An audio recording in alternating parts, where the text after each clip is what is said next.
Hi, welcome to Hollywood. This is Josh. This is Carter. We are coming to you recorded from our palatial internet palace. And unfortunately, on a sad note today, it has been a few days past, but we're doing this podcast in commemoration of Leonard Nimoy. Unfortunately, he has passed away at the age of 83 due to complications with his health. And this one kind of hit me hard, Josh. What about you? Well, I saw a few days before he passed that he was taken to the hospital for chest pains.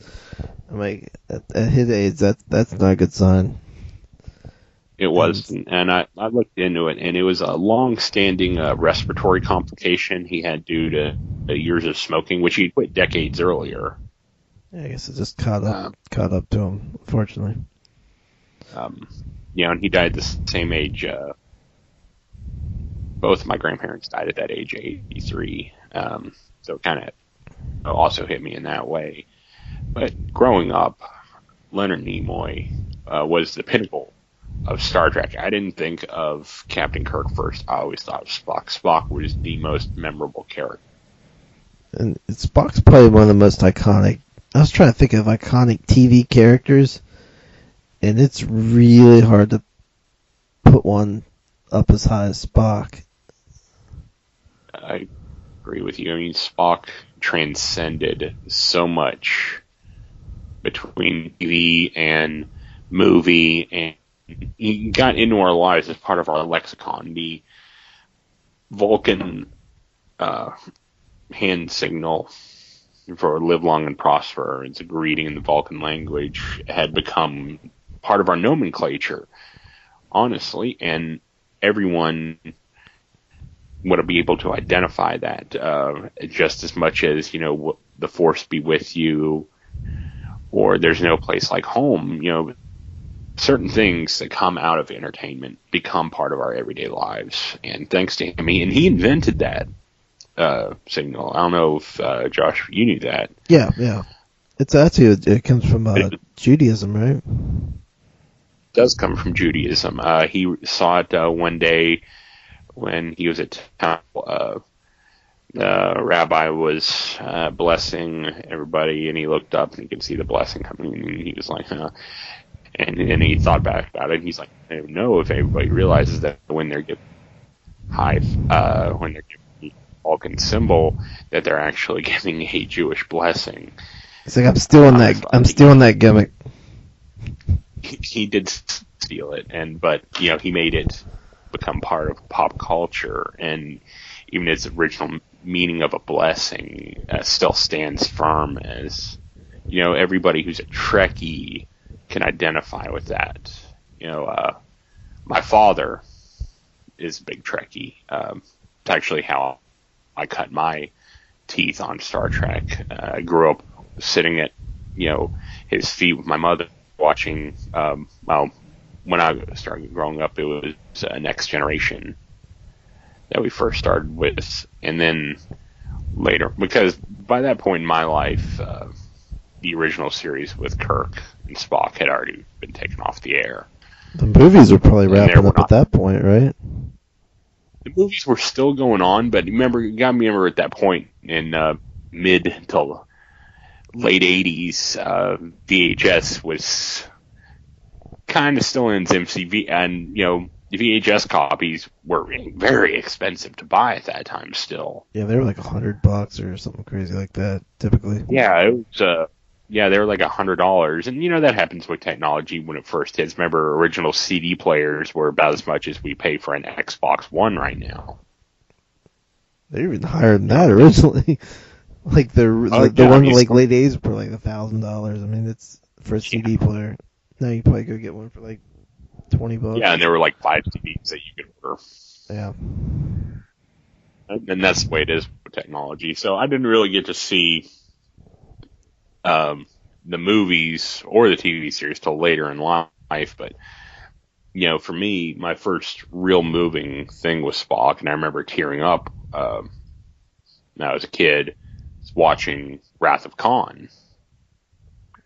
That's where Spock died at the end. Spoiler, if you haven't seen it in 30 3 years Well, I later. think there's a 30-year statute of limitations on spoilers. But, Wrath of Khan, Leonard Nimoy really nailed that movie. And, the script was so solid. Ricardo Montalban was brilliant in it. But he really ending death was so tragic. And it's on YouTube right now. We'll put a link up to it later that you can see the funeral procession after Spock's death. And I watched it recently, and it brought a real big tear to my eye. At the time, I think it was supposed to be permanent. I think they put in a little. I think they made a little possibility for him to come back in 3. But I think he wanted written out of the show, or out of the series. Initially. That is true.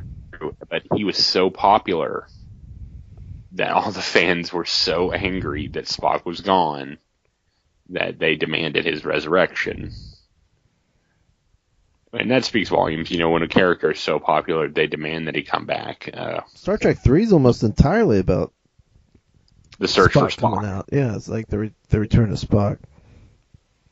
Yeah, I think it was the search for Spock. Yeah, the search for Spock.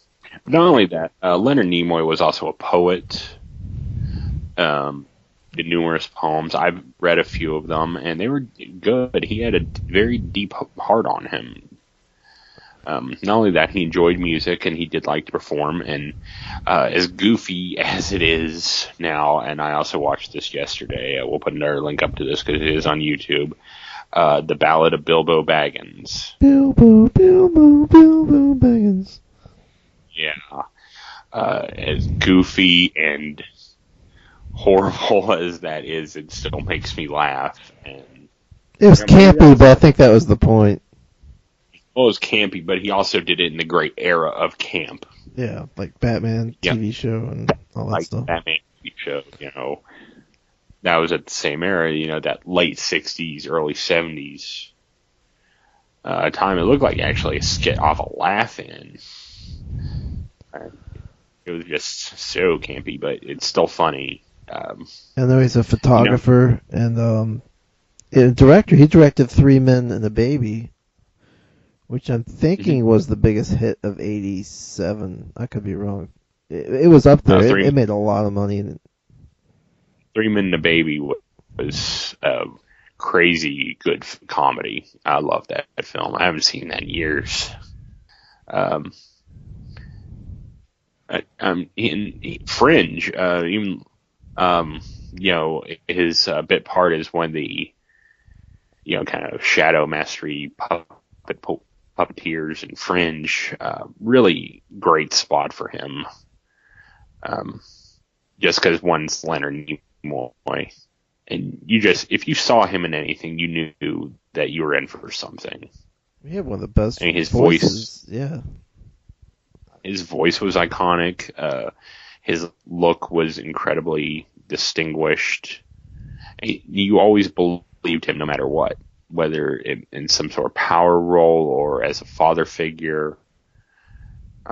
He was completely believable. And the reason he retired a few years ago, and that's why he left Fringe, was because of his health. Plaguing, was problem with his respiratory. Was Star Trek Into Darkness, was that his last I do believe that was his last role. Bit part, other Spock from an alternate universe. Thank God, he got to do appear in 2 more Star Trek films as Spock. No one else, not Spock's father. He was Spock. The last survivor of the old continuity, pretty much. Yeah, pretty much, because that whole universe got wiped, so there's no bringing in Shatner, Sulu, Nichelle Nichols. A lot of the cast isn't left yet. I mean, we still have, like I said, Shatner, Nichelle Nichols, is Lieutenant Uhura. Chekhov is still alive, and Sulu. Yeah, Sulu. So Sulu, Chekhov, Shatner, and Nichelle Nichols are the only remaining original cast members. Which, if also, to go on a little Star Trek thing, a lot of our modern technology was based off ideas in the original Star Trek. Gene Roddenberry came up, and a lot of times science fiction is a precursor just to science fact. Yeah, the cell phones came out of that.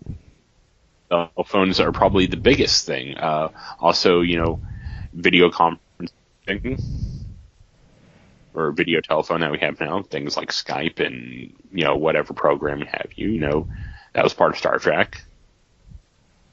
And even the ideas of warp drive are still being investigated. Yeah. That's not something anyone has forgotten or anyone will forget, because we have to be able as a species to transcend the ability to travel faster than the speed of light.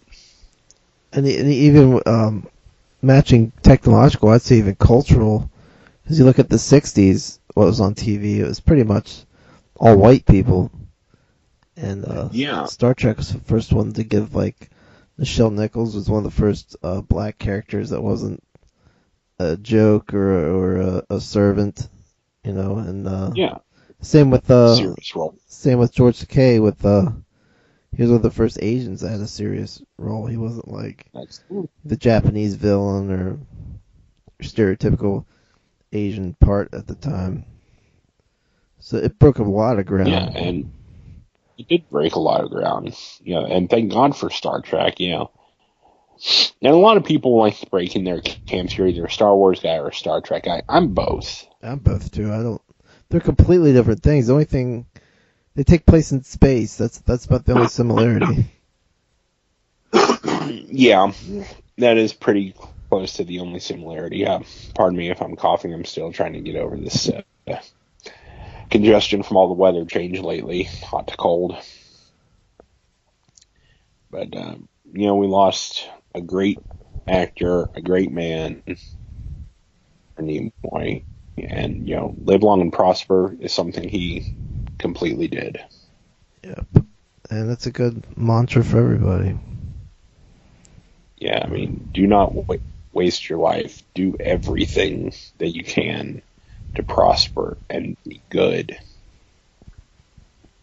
Yeah, I think that wraps it up for me before I get a little teary-eyed on the subject. Josh, you want to add anything about poor Leonard? No. Rest in peace, Leonard Nimoy, and everybody live long and prosper. We'll catch you next time. Live long and prosper, everyone.